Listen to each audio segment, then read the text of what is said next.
Hey everyone, welcome to Handing the Shame Back, a show dedicated to survivors of child sexual abuse.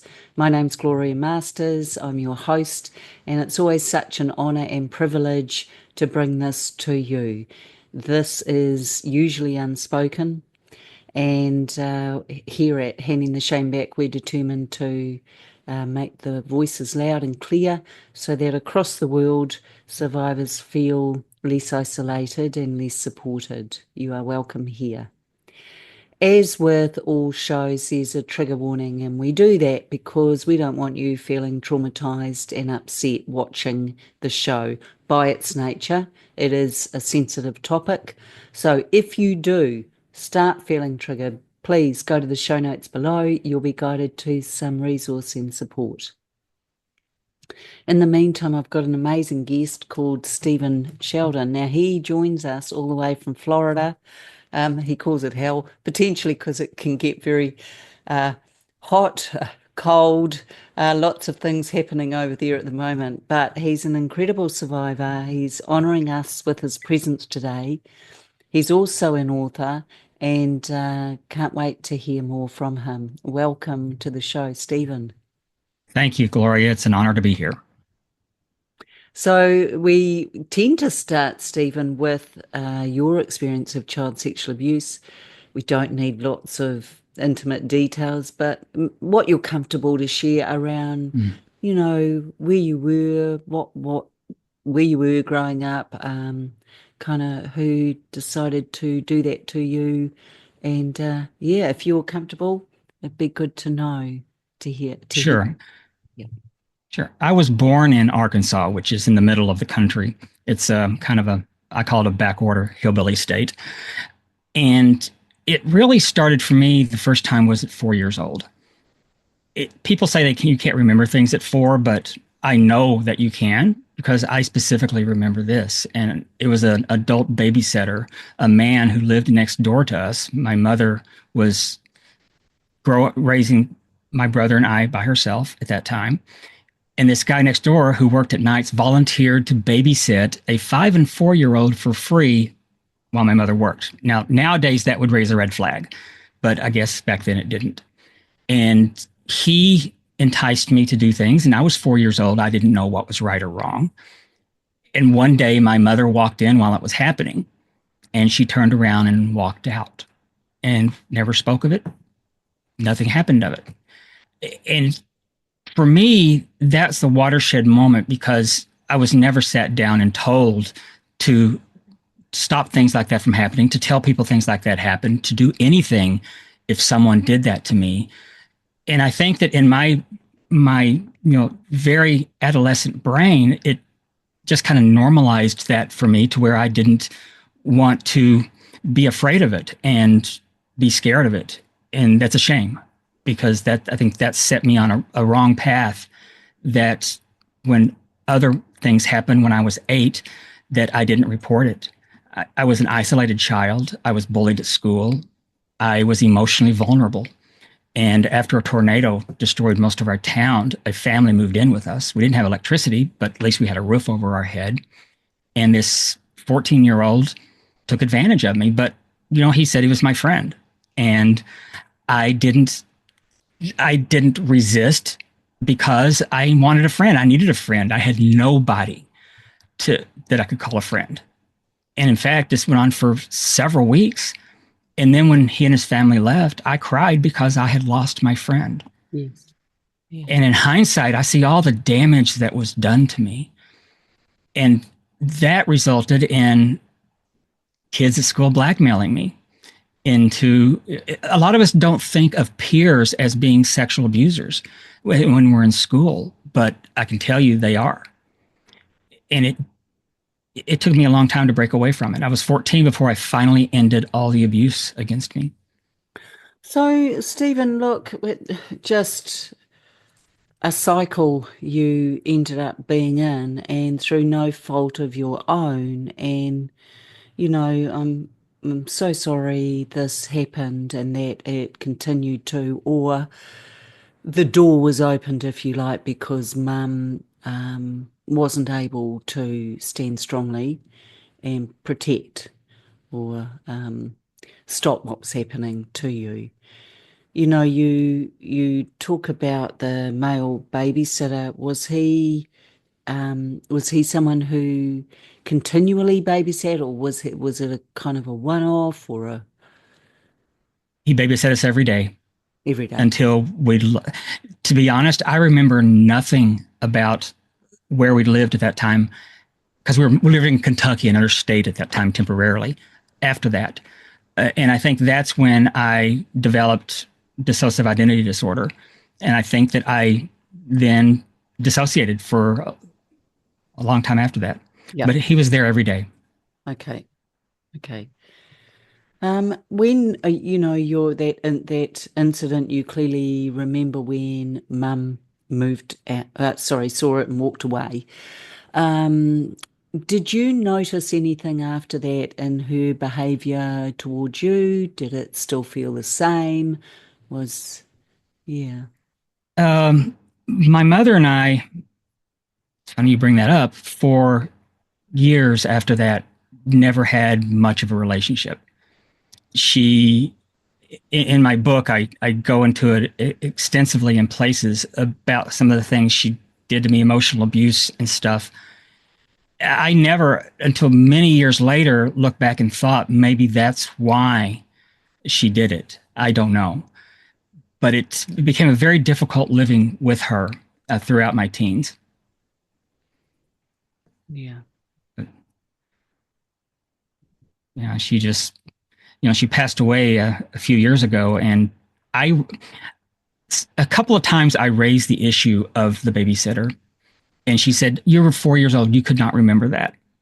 And I said, "I remember sleeping in the floorboard car when we moved there. I remember you taking us to what they call the submarine races at the river, and my brother and I running around.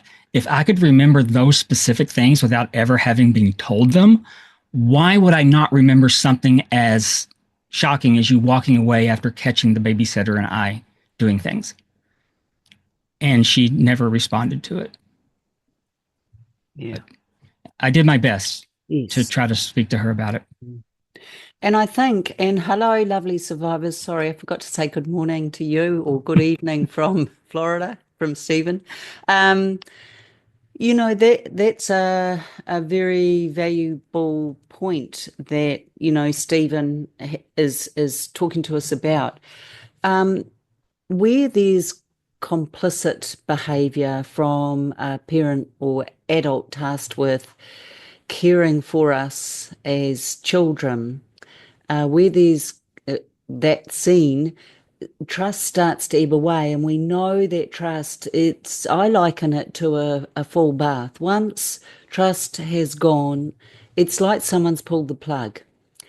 And I don't know about you, but once you put that plug back in, it takes an eternity for that to fill up again, if ever.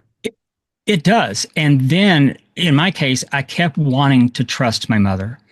I kept turning to her for things. Invariably, she always failed me every single time. And yet, no matter what age I was still this little boy who wanted his mother, who wanted some affection from his mother, wanted anything. And I kept going back and I kept getting smacked down. It took a long time before I finally said enough is enough. I didn't speak to her for the last 7 years of her life. And she lived, 10 miles away from me. Yeah. So, I had to do what was best for myself. And that was it. And what was worse about all of this is that we all do this. I know that are sexually abused. We find a way to blame ourselves, even though we should never blame ourselves, because as children, we don't have the wherewithal to make decisions like that. But in looking back, you say, well, if I'd have done this differently, if I'd have done that differently, well, you know what? We didn't. We didn't let them do this. We were complicit ourselves, but it was never our fault. It was never our fault for getting abused. And that kind of guilt can rack a person's psyche for years and years. Yeah, and I just want to stop you there because what you're saying is pure gold, Stephen, and so appreciate your insight into this. And again, Survivor's another amazing teaching moment here. You know, really, when you think about it and consider child sexual abuse and the age that Stephen was when all this began, there is no way he could be held responsible for any of it. Um, Bigger people, older people, people like his mother who were the adults, knew exactly what they were doing when they chose to either abuse or walk away from being aware of the abuse. We commonly, as survivors, tend to think of it as our fault because, and Stephen, I'd be interested in your thoughts on this, please, because to my mind, we are children. We are 100% dependent on the adult or adults tasked with caring for us. We have no choice but to need them, to rely on them, to depend on them, and to have them take responsibility for us. What do you think? Yeah, we do. My mother was married a few times to my father twice. Well, that's a long story. Twice to him. And, all along, she was the one common part of my family, the one that I always tried to turn to, the one that I spent money on buying gifts, trying to buy her love back, and it never worked. But yeah, they're responsible for you and you depend on them. And it hurts when they're not there for you. And as a middle child, we always have that middle child syndrome, and you see them doing things for your brother and doing things for your sister. And when it comes to you, you're always at the bottom of the list. And you keep saying, what can I do to get up on that list? But I don't trust her. I didn't trust her. I couldn't trust her, yet I tried to trust her. So and it bit me in behind every time. Well, and you're dealing with, and I'm sure you are aware of it. I think you're dealing with quite a wounded narcissist, because if it's all about her.com, you will only feature or get perhaps attention, love, warmth, kudos, if you have fulfilled a need. So if you've done exactly what was required, or if you have agreed, or if you have complied, you may get a nod of affection or attention. And, I can tell you, I never recall my mother ever saying, I love you. I recall her hugging me once, but that was it. And, whether it happened or not other times, I don't know, but it's what I remember. And so that makes you wonder, even if it happened other times, how fulfilling was it for me, whether she did it or not. And when I wrote my book, I even put something in there, because this is what I thought at the time later on, was I the payment for the babysitting?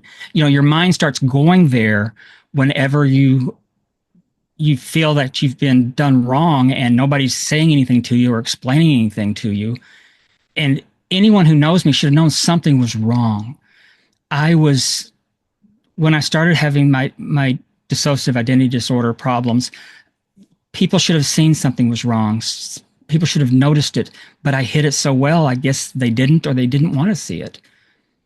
And that's one thing that really has been something I wanted to fight for, and that is for people to understand when the abuse ends, you need to still worry about that child, because some children can get severely damaged from it.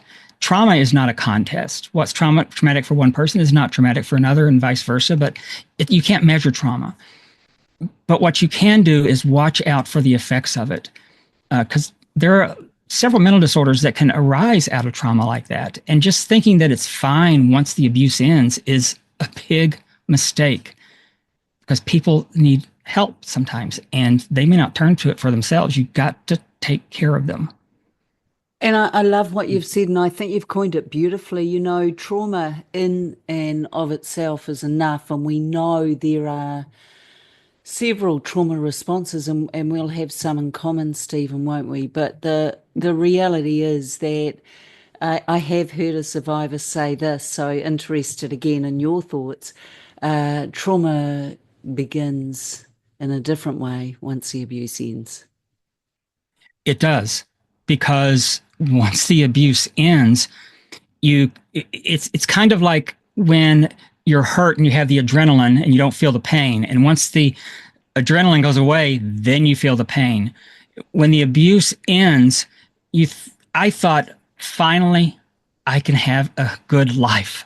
I'm done with this. I'm 14 years old. I can go to high school. I can do this. And boy, was I wrong. My life turned to crap because of blackouts. I thought I was going crazy. It's the minds react, people's minds react differently to trauma. And in my case, I had one of those very rare minds that could dissociate.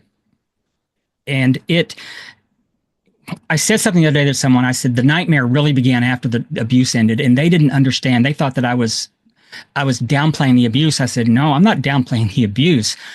I'm upplaying what happened afterwards, because for me, the nightmare was when I was an adult and I knew what was going on, and then I had no control over it. When you're a child, you don't know what's going on. When you're an adult, you know what's going on. And that made it even worse for me. Yeah. And it's so common. And survivors, again, for those that aren't aware, there's 4 types of post-traumatic stress disorder. And one is fight, flight, freeze, and the 4th is fawn, which is potentially, I think, Stephen, what you may have encompassed part of that, trying to be everything to gain mum's approval, trying to give and to act in a way that meant you could get at least some type of attention, which as a child was so desperately needed. But regarding that whole experience where you look at it and you think, the dissociation, and you've mentioned a few times the dissociative identity disorder, are you able to share with us how that impacted you and what that actually means? Because some of our amazing survivors watching may not know what that is. There's different types of dissociative disorders. I had the actual DID, which used to be called multiple personality disorder. A lot of people don't believe in it, and they're right. But I can tell you, unfortunately, that it's true. Yeah. I would have blackouts, and these blackouts could be minutes long, days long, months long. And when I say blackout, it's like I went to sleep and woke up and time had passed. But while I was out, I was doing things, but it really wasn't me doing whatever I wanted. And people didn't know the difference. They just thought I was acting erratically. And when I gave the book to a few friends of mine that are still my friends these days, they read the book and they wrote back, and every one of them said, now things make sense, because it didn't make sense back then. For me, it impacted me because I was terrified I would be institutionalized. And I was terrified that I would not be believed. So as a result, I tried to hide it. Yeah. And it did not go well. I excelled. I graduated first in my class from law school. I was one of the top debaters in the country in college. I worked for one of the premier law firms in the world. And during all of that, I was having severe blackouts. My alters, as we call them, were committing crimes. One was a gay prostitute. The other one was a thief who robbed places. It's almost impossible to believe, but it happened. And here I was, this person with these high educational credentials, with all of these successes on my resume, and little did they know that I was also a prostitute and a thief, because it didn't make sense. Those were incongruous with each other.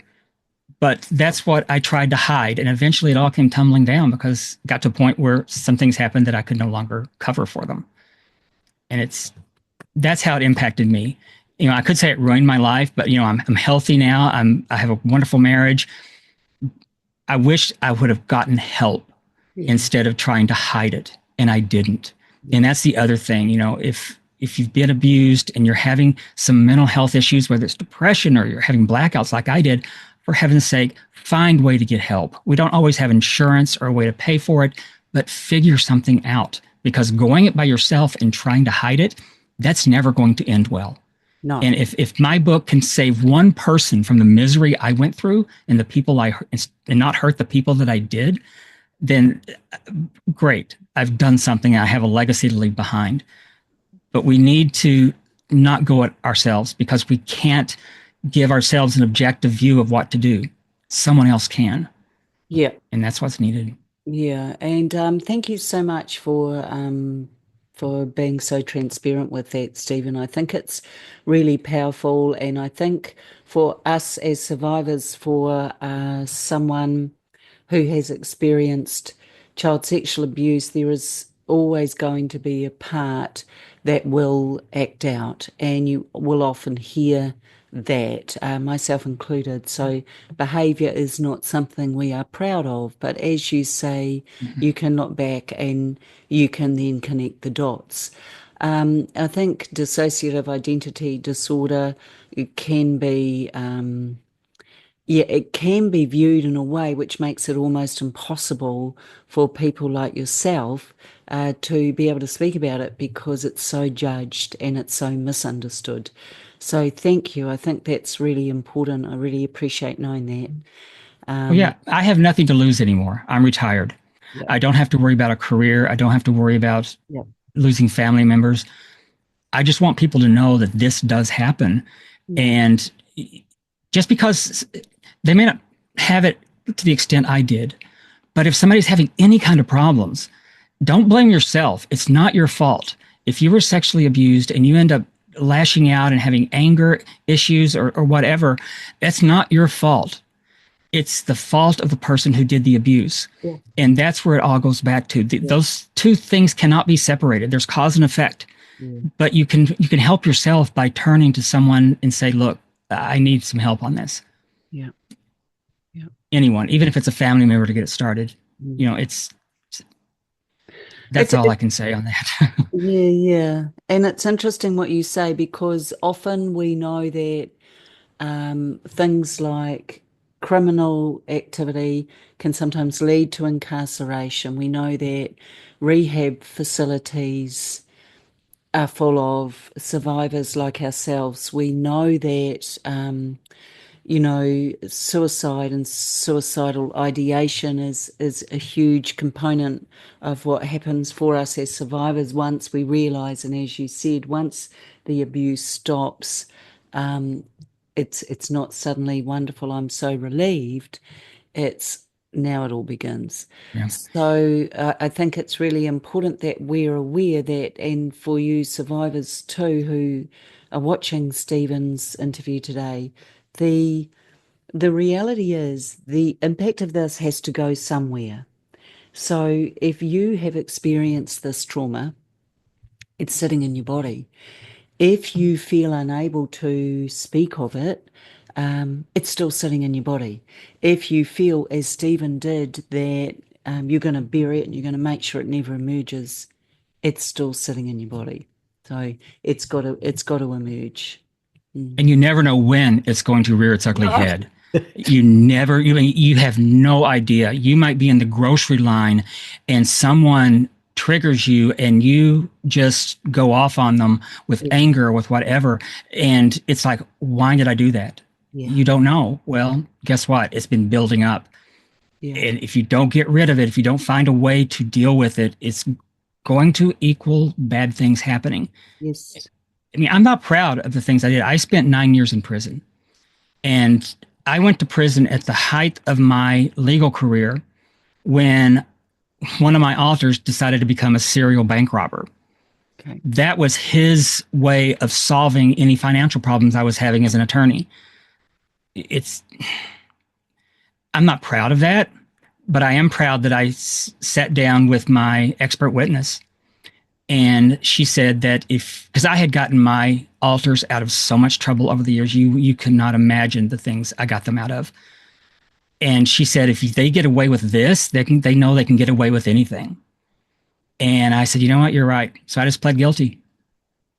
And I said, I told my attorney, I said, no, I don't want a deal. I just tell them I'm pleading guilty. I change my bid, change my plea, and plead guilty, and I'll take whatever comes at me. And I did. And, I never complained about going to prison. I never complained about it. You know why? Because I was free finally. I was free of my alter's control. And that was the first step in me taking control of my mental disorder right then and there, because it no longer controlled me. And yeah, it took many years out of my life. I mean, my first 40 years were wasted, Wow. but, and then 9 years on top of that with prison. But you know what? It is what it is. So, I just, yeah. yeah, so well done, but I'm going to pull you up now. Your first 40 years were not wasted. Every experience, every year of your life created the person you are today, and it's such an honor to sit with you, Stephen. Thanks for saying that. I can't help feel that it was wasted because I had such potential. I mean, in law school, I won more of the academic and extracurricular awards than anyone in history. You know, I graduated top of my class. I could have been just an incredible attorney, and I let my mental disorder ruin all that. I No, didn't let it, but it controlled me at that point. It controlled me. It had its grip around me, my neck, and it was not letting me go. And I made the bad decisions along the way that let it continue. And that bad decision was not telling anyone, not getting the right kind of mental health. Even when I went to a psychiatrist, I didn't tell them the truth. I hid it from them until 2 years before the bank robberies. And then by that time, my psychiatrist didn't believe me. She thought I was making it up. So, it was the boy cries wolf syndrome that I had said all these things for years. And then finally, when I told the truth, they said, yeah, we don't believe you. And that's what happened. So, yeah, get help. yeah, but you know what? I'm going to gently take you back. You tried and you tried and you tried, and then you kept trying to connect with the one person who could have helped. And so you never gave up. What happened to you was never your choice, or, uh, as a child, you had no power over it. This shapes who we are. And yes, you feel that, you could have done this, or you should have done this, or you would have done this, shoulda, coulda, woulda. None of those things happen. But Stephen, can I gently point out, and I'm sure our audience will agree, you would not be the person you are today with the book you have written to be able to share with the world, to be able to help others who may be going through the exact same thing. So thank You're you. absolutely right. You're absolutely right. I would not be here today. Yeah. And there are things I wouldn't be able to done, would not have been able to do had I not gone through all this. I I cared for my aunt who had Alzheimer's after prison. She had Alzheimer's, and I cared for her the last 7 years of her life. And she was more of a mother to me than my mother ever was. I Yeah. could never have been in a position to do that if I was a practicing attorney. No. And she gave me so much as a child, so it was good to give back to her as an adult. Yeah. I would not have met my husband, who is the most wonderful man in the world. He knows everything about me. I told him everything on our first date. I mean, if you're trying to scare someone away, tell them on your first date that you had blackouts and were a serial bank robber and went to prison. Okay. If they're still willing to date you after that, you know that you've got a winner. Oh. So I tried to scare him away, and he did not scare away.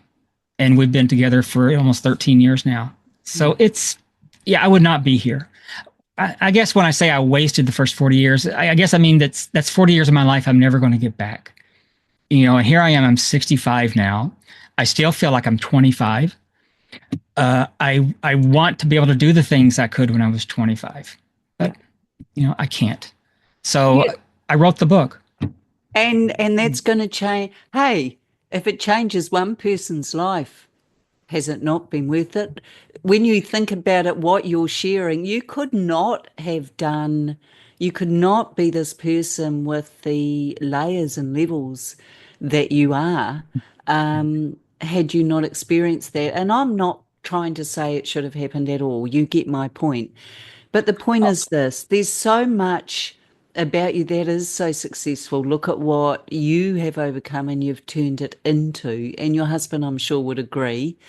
But as we're talking about this book, I'm really hoping you have a copy right with you. I do. Could you Right tell here. us, could you tell us a Yeah. bit about it, please? It's called Memoir of a Mangled Mind. the subtitle is How Concealing My Dissociative Identity Disorder Unleashed Multiple Personalities. I wrote this book, it took me a while before I was able to do it. I had to know that I could go in and maybe not completely destroy my life by reliving everything. I wanted to do in the book that nobody's ever done in a book that I've found. It's a memoir where I relive all the sexual abuse in flashback chapters because I want people to know what a child thinks when stuff like that's happening. It's not gratuitous. It's not for prurient interests. It's not pornographic, but you know that it's happening and you can read that it's happening and you can see how the child's handling it and why the child is even involved in it. Because that's some of the things that happen. I was manipulated, but I went along. I was a child. I didn't know any better. And the other part of the book is then how after it stopped at age 14, I made one horrible mistake after another by making bad decisions. Bad decision after another, and it just got worse and worse and worse. And I buried myself to the point where I had no way out. Why is that different? There's nothing clinical in my book. Yeah, there's one session with my psychiatrist, but that's near the end of the book. The other is just it's through my eyes and it's experiencing everything that happened and everything I did and everything that happened to me. It's like a day in the life, except it covers many years. And I wanted people to see this and say, oh my God, this is what really happens. I didn't want a psychiatrist or a psychologist preaching to anyone in my book. I wanted just the people to read it and read a raw firsthand account of someone with a mental illness and how they eventually came to terms with stopping the problem that was destroying them. And that's what it is. It's not an easy read. I mean, it has trigger warnings up the wazoo in the introduction because I have several suicide attempts. I have lots of abusive issues. I have adult sexual assault. It's all in there because you know what? Those of us that are sexually abused of children, and I don't know how this happens, but so many of us are then abused and assaulted as adults. And I don't know how there's a causation there, but it's just so... It's incredible how many of us have also been assaulted as adults. But there's I put that in there. There's a reason for that because we are conditioned, as you knew at the age of 4 when Mum walked in and then walked out. That's conditioning for do whatever, allow whatever someone wants to do to you to be done. So there's this conditioning. That makes sense. Yeah, so we have the neural pathways can change just like that. So something in our mind shifts to, oh, that's partly what I'm here for. And I'm not saying that's just totally on Mum because some people don't have a parent walk Right. in. But I am saying where that happens and we have no escape, we are trapped in essence. We are trapped in that situation. And the only way out is to go through it. So part of our mind then adapts to, that's what I must do. I must just allow it to get through it. But here's a kicker for you. Here's something I think will really resonate. You are not the age of the adult that is being abused. You instantly become that 4-year-old again, no matter how old you are when abuse occurs. So you might be 25. No, you're not. On the inside, you're 4. Just wanted you to be aware of that. So that is why. Yeah, it's almost as if, you use the word condition. It's almost as if you've become impervious to any effects from it. And it's like, okay, it's happening again. Oh, well. People have asked me, why am I not angry? And why am I not furious? Why am I not screaming? Some people who are abused do go through that. Yeah. They do. But I think I honestly was beaten down so much over those years that I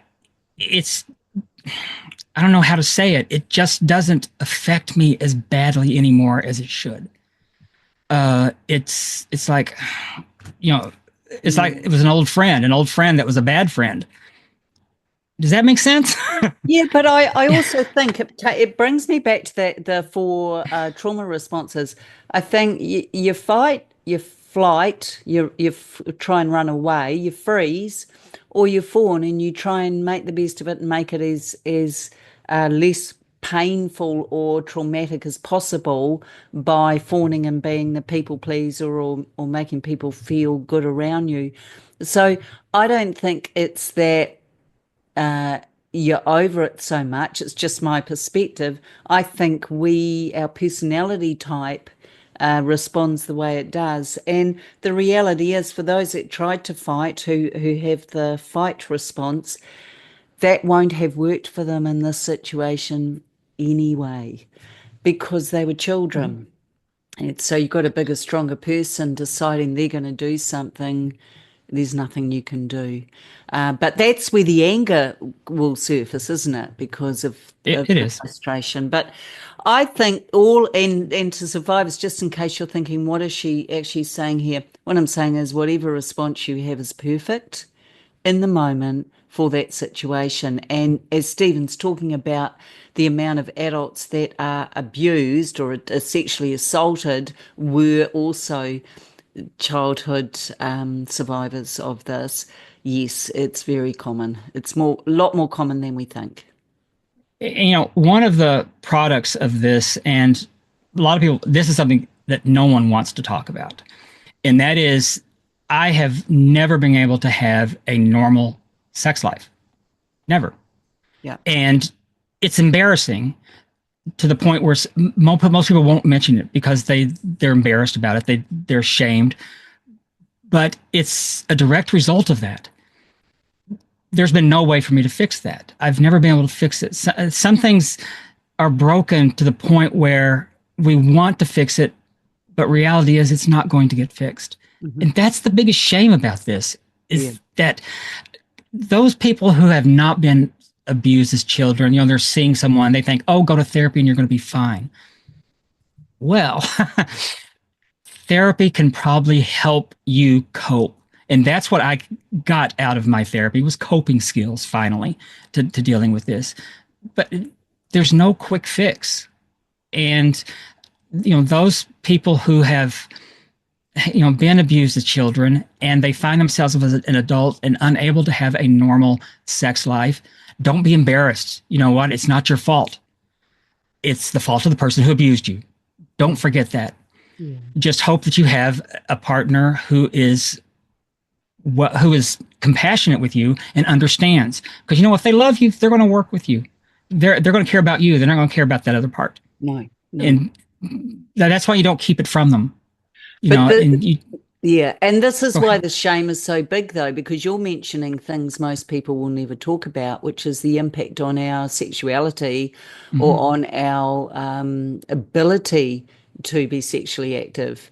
And that's, because of the shame of the abuse, it's really, really hard for survivors to take that further.